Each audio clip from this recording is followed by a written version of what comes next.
यूथरीज के e learning programme में आप सभी का फिर से स्वागत है। आज हम 3.4 प्रश्नावली का पहले क्वेश्चन का दूसरा भाग करते हैं, जिसमें विलोपन विधि और प्रतिस्थापन विधि करनी है। तो दूसरा भाग है 3x जमा 4y बराबर 10 और 2x माइनस 2y बराबर है 2। समीकरण नंबर 1 और 2 में कोई भी गुणांक बराबर नहीं है। x का गुणांक यहाँ 3 है, दूसरे समीकरण में 2 है। y का गुणांक यहाँ 4 है, y का गुणांक यहाँ 2 है। तो हम y का गुणांक बराबर करने में हमें आसानी रहेगी, क्योंकि 2 के पहाड़े में 4 आते हैं। 2 को 2 से गुणा करेंगे तो 4 आ जाएगा। यहाँ समीकरण नंबर 2 को हम 2 से गुणा कर देते हैं। तो 2 से गुणा करेंगे, 2x को 2 से गुणा किया, 2 दूनी 4x माइनस 2 दूनी 4y बराबर 2 दूनी 4। 4x माइनस 4y बराबर 4 समीकरण नंबर 2 आ गया हमारे पास। अब 3x जमा 4y बराबर 10, जो पहला समीकरण है 3x जमा 4y बराबर 10, ये इसके नीचे लिख लेंगे। अब 4y प्लस का है और 4y माइनस का है। अगर इस समीकरणों को हम जोड़ देते हैं तो यहाँ y से y कैंसिल हो जाएगा। 4y में से 4y घटेगा तो 0 आ जाएगा। तो 4x और 3x इन दोनों को जोड़ेंगे तो ये आएगा 7x, और 4 और 10 दोनों जमा के हैं, इसलिए संख्या जुड़ जाएगी। 10 और 4 14 हो जाएगा। यहाँ लिखेंगे समीकरणों को जोड़ने पर, समीकरण 1 में 2 जोड़ें या 2 में 1 जोड़ें, कोई प्रभाव नहीं पड़ता, कोई फर्क नहीं पड़ता। यहाँ हम सीधा लिखेंगे जोड़ने पर। तो ये दोनों जमा के थे इसलिए संख्या का जोड़ कर दिया, ये दोनों जमा के थे इसलिए जोड़ कर दिया। तो 7x बराबर है 14, x बराबर हो जाएगा 14 बटा में 7। ये 7 जो x का गुणांक था वो भाग में जाएगा, 7 एकम 7, 7 दूनी 14। x का मान आ गया हमारे पास 2। x का मान समीकरण नंबर 1 में प्रतिस्थापित करने पर समीकरण 1 लिखेंगे पहले। समीकरण 1 है 3x जमा 4y बराबर 10। यहाँ हम समीकरण 1 में भी रख सकते हैं, 2 में भी रख सकते हैं, इससे कोई प्रभाव नहीं पड़ेगा। तो 3x जमा 4y बराबर 10 समीकरण 1 लिखा। x का जो मान आया है वो हमने x की जगह पे रखना है। 3 के 3 रखे और x का मान था 2, इसे ब्रैकेट में रख देंगे। जमा 4y बराबर 10, 3 दूनी 6 जमा 4y बराबर 10। 6 को बराबर से उधर ले जाएंगे, दाहिने पक्ष में पक्षांतरण करेंगे तो प्लस से माइनस हो जाएगा। 10 में से 6 घटेंगे तो 4 आएगा। 4y बराबर 4, 4 एकम 4। y का मान आ गया हमारे पास 1। तो ये तो थी विलोपन विधि। इसी सवाल को हम प्रतिस्थापन से और हल करते हैं। 3x जमा 4y बराबर 10 और 2x माइनस 2y बराबर 2। समीकरण नंबर 1 से अगर यदि हम इसे लें तो ये कुछ बटा में संख्या आएगी, या तो 10 माइनस 3x बटा में 4 आएगा, या 10 माइनस 4y बटा 3 आएगा। दूसरी समीकरण में जब इसका मान रखेंगे तब भी बटा में रहेगा। इसलिए हम क्या करते हैं, यहाँ 2x, यहाँ 2y, यहाँ 2, तो या तो पहले ही 2 से भाग कर लें, या हम समीकरण नंबर 2 से इसे हल कर लेते हैं। एक चर को हम बाएं पक्ष में रखेंगे जिसका मान हम रखेंगे, और बाकी दूसरा जो चर है उसे दाएं पक्ष में ले जाएंगे। तो 2x बराबर 2, बराबर से उधर 2 था, वैसे का वैसा लिखेंगे।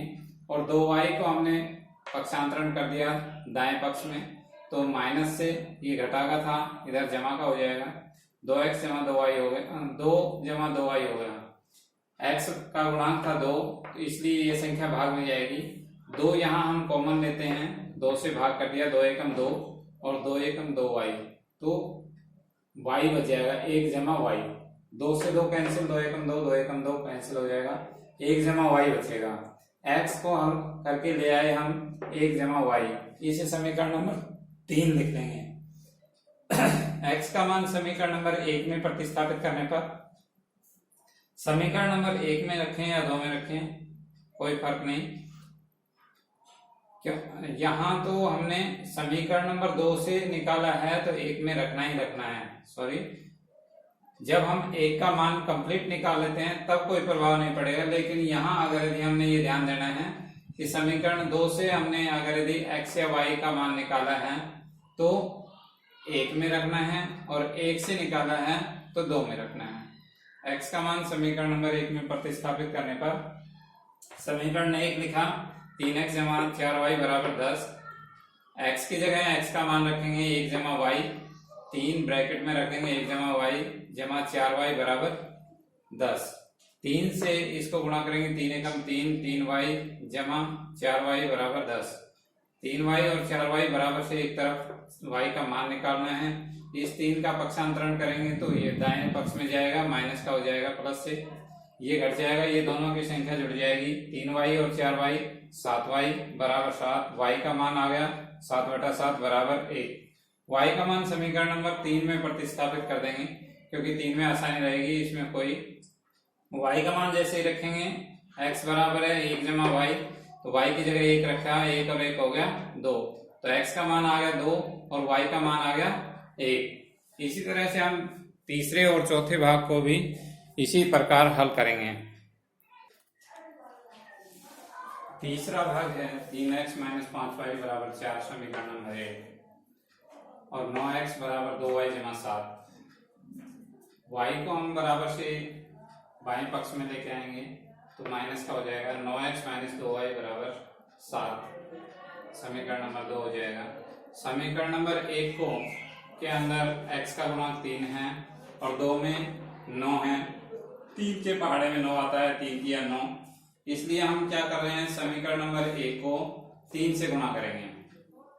तो 3 किया 9x, 3 5 15y, 3 चौक 12, 9x माइनस 15y बराबर 12, समीकरण नंबर 1 आ गई।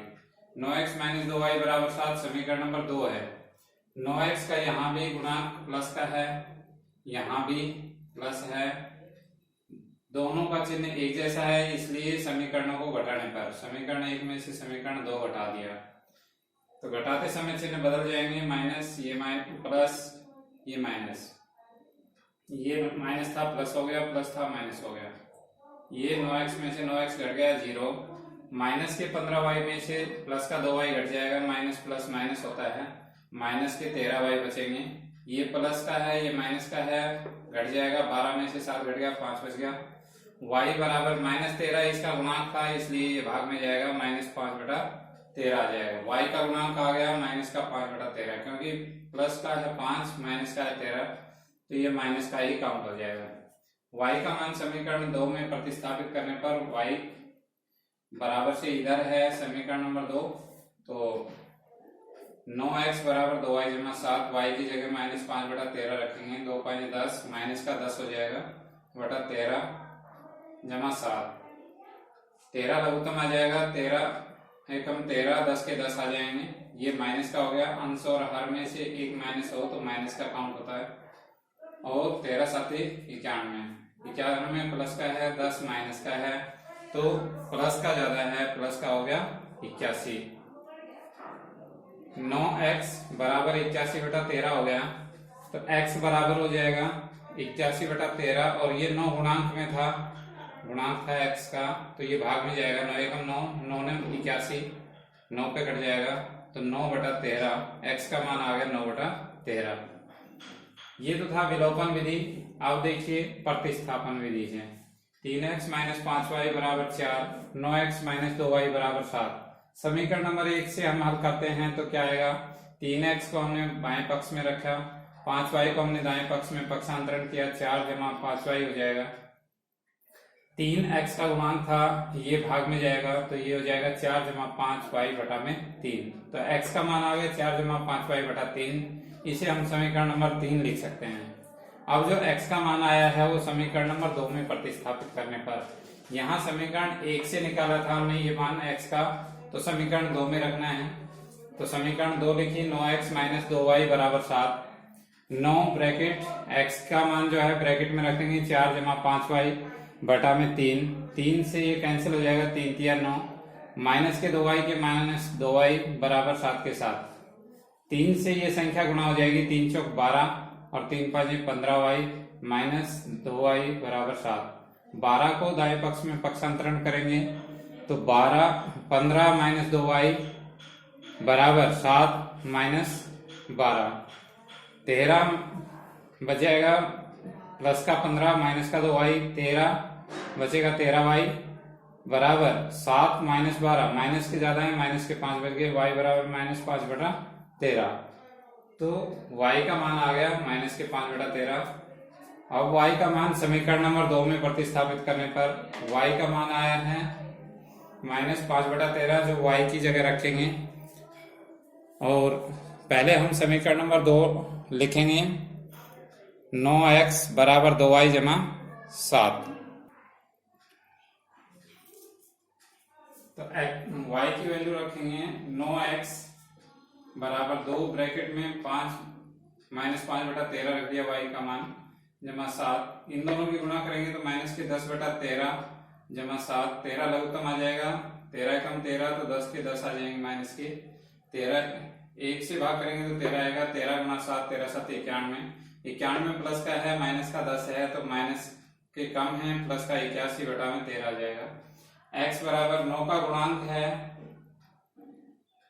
x का गुणांक 9 है, इसलिए जो 9 है वो भाग में जाएगा। 9 एकम 9 9 नाम 81, तो 9/13 बच जाएगा। x का मान आ गया 9/13 और y का मान आ गया -5/13। इसी प्रकार हम अन्य सवाल भी हल कर सकते हैं। आशा करता हूं कि यूथ की ई लर्निंग प्रोग्राम में आपको 2 चर वाले रैखिक समीकरण विषय समझने में आसानी हुई होगी। आपसे उम्मीद है कि आप इस विषय पर अपने सवाल जरूर रखेंगे ताकि इस विषय को और अच्छे से समझा पाएं। धन्यवाद।